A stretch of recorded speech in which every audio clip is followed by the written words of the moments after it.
Back on Up North News Radio now, just about 7:35. Good morning to some of the folks saying good morning to us on Facebook, including Casey there and Jennifer.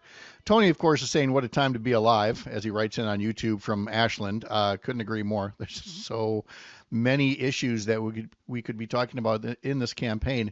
Issues that apply much more directly to the everyday lives of American families and middle class families here in Wisconsin. And here to talk to us about it now, State Senator Kelda Roys from the Madison area, who has been a continued fearless champion on these issues and many more. Senator Roys, good morning. How are you?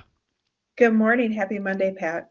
Nice to have you here as a member of the Joint Finance Committee. You see firsthand all the ways that these different issues could be addressed. I've got 10 of them here. I don't know that we're going to get to all 10 of them, but I think in every case, you're going to be able to draw a clear distinction as to what either you have proposed in the legislature, you and your fellow Democrats, or from a national perspective, and what the Republican response has been. But rather than go through these 1 through 10, I just want to stay, from that issue overall, from a 30,000-foot view on the topic of Wisconsin working families and affordability, cost of living, things like that. What are the kinds of things you're hearing in terms of what you think they want people like you to be working on? Well, what I hear again and again are that people want to see well-funded public schools so that their kids are learning and well prepared to enter the workforce. People need help with affordable childcare. We've had so many closures, I think over 70 closures just in August. And that means we've got tens of thousands of kids who need care that can't find it. And the people who do have care are forking out basically a mortgage payment every month to pay for care. People want their rights protected, voting rights, abortion rights, civil rights, LGBTQ equality. They don't want the government mucking around in that and making things worse. And people want us to take action on affordable housing because no matter where you live in Wisconsin, it has become increasingly unaffordable to buy a house, especially if you don't own one already.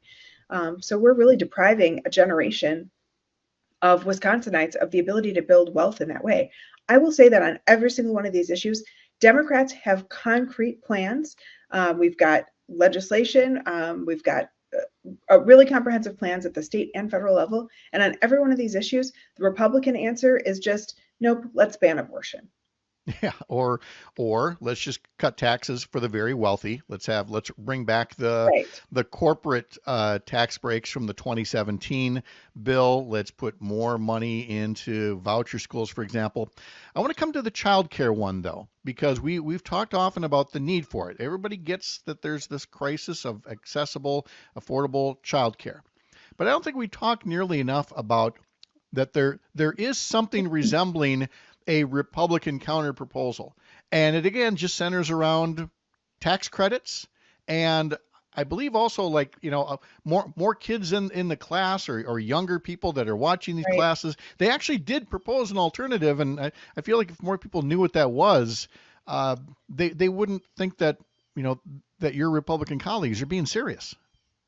Right. I mean, I think if anybody has been in a daycare recently and they've seen 15 2-year-olds trying to go potty, wash their hands, and then get their snowsuits on, you would realize that the answer is not to add more 2-year-olds to the classroom.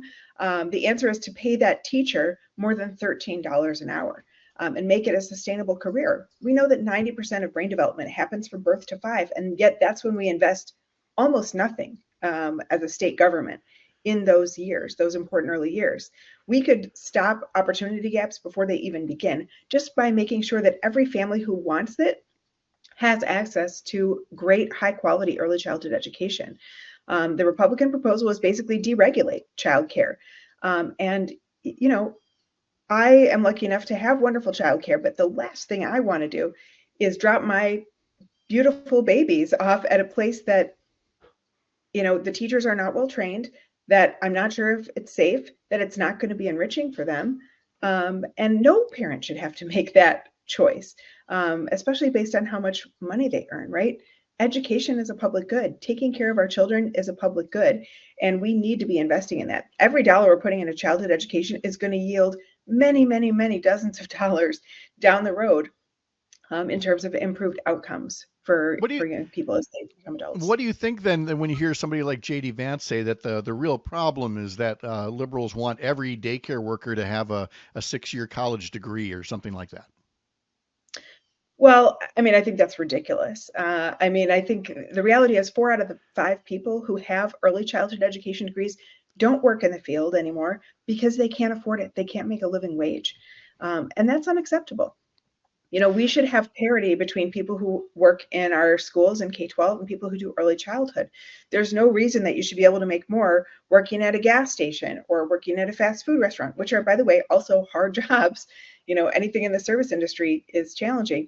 But taking care of kids is an incredibly important job, and it is a high skill job. And we do want those people to understand child development, to be patient, to be loving, to, you know, to know actually what they're doing. And, you know, if JD Vance wants to have an argument about that, great. I'll bet you, though, his kids go to a pretty fancy daycare.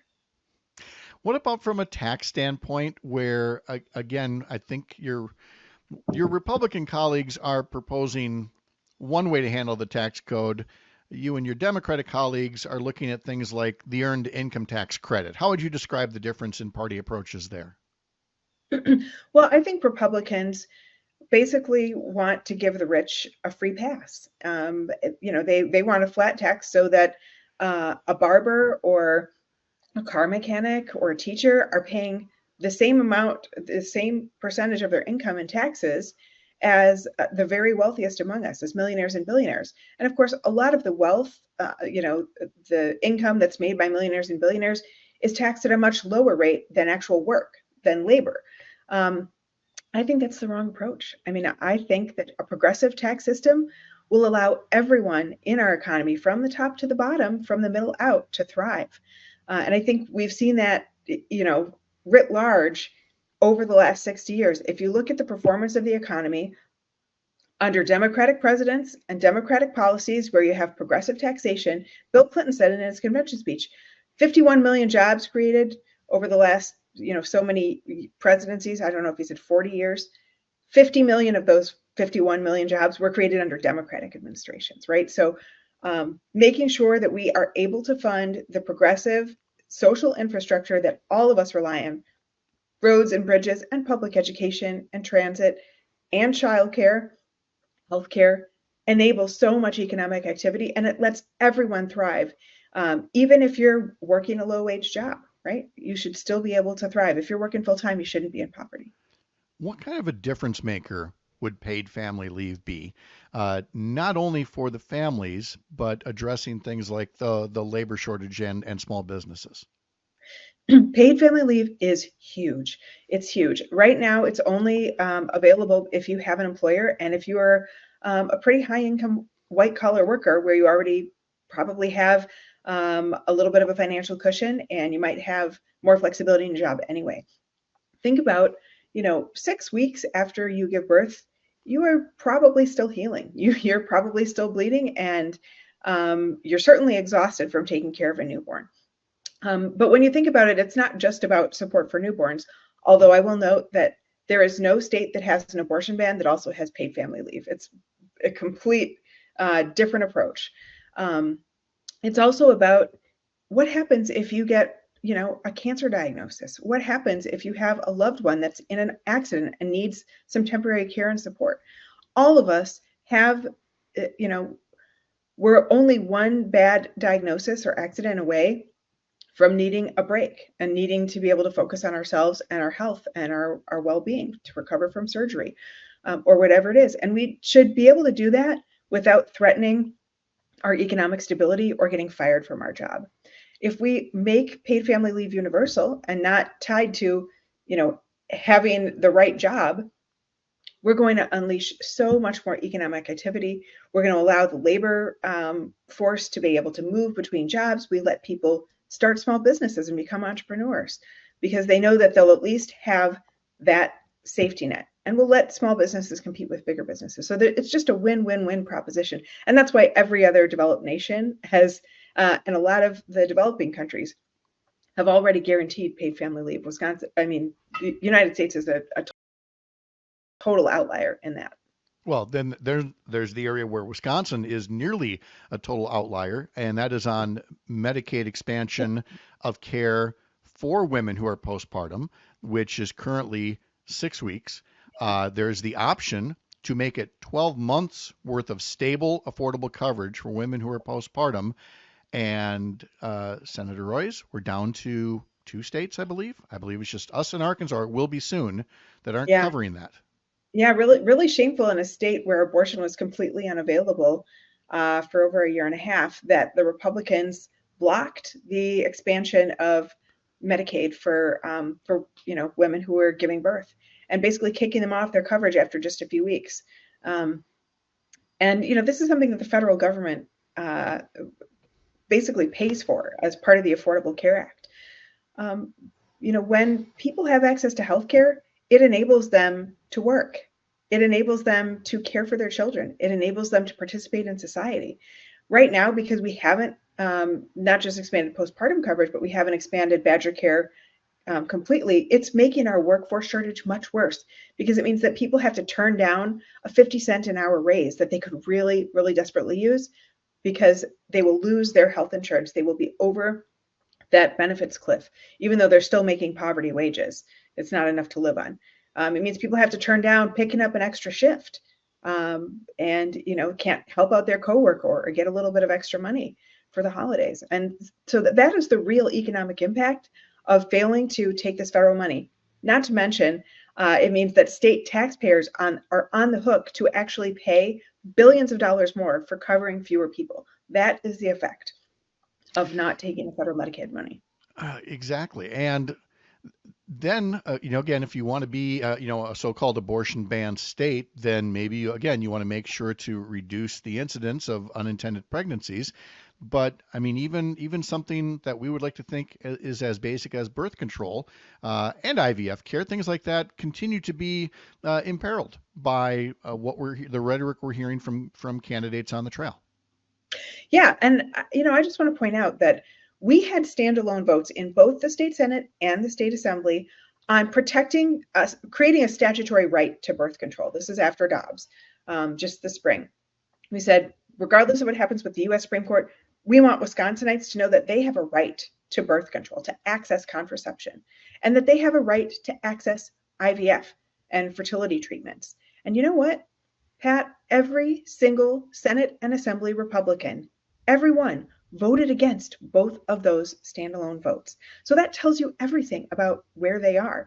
This is a party that has been so captured by the most extreme elements of their party that they are willing to say, we don't support a right to birth control, we don't support a right to IVF, and we're going to continue voting in favor of these draconian, horrific abortion bans that don't have exceptions, and that force women to give birth. And by the way, in terms of going backwards, the Harris-Walz campaign early this morning put out a report based on J.D. Vance, once again talking about, why don't we just have high-risk pools instead? To which I love Tim Walz's comeback. Like, does he not know how insurance works? I mean, we have tried this. And the report from the Harris-Walz campaign this morning notes a figure that has been used plenty here in Wisconsin, that if we actually went backwards the way Vance is talking, we'd end up with something like, 2.4 million people in Wisconsin with pre-existing conditions who would just up and lose their coverage. Right. Yeah, like literally every one of us has somebody very close to us that has a pre-existing condition. Health insurance is something that makes the rest of life possible. If you can't go to a doctor when you're sick, it's going to cost you much, much more. And it's going to cost all of us who do have, are lucky enough to have private insurance more. It makes absolutely no sense to do it. And to say nothing of the morality of, in one of the richest countries in the world, letting people die because they couldn't get to a doctor. Yep. And that's why you have so many people saying we're not going back. Senator Kelda Roys being one of them. Kelda, thank you so much. Great to talk to you. Have a wonderful day. Thank you. All right. Terry Bell's up next with 3 things you need to know. After this, you're up north.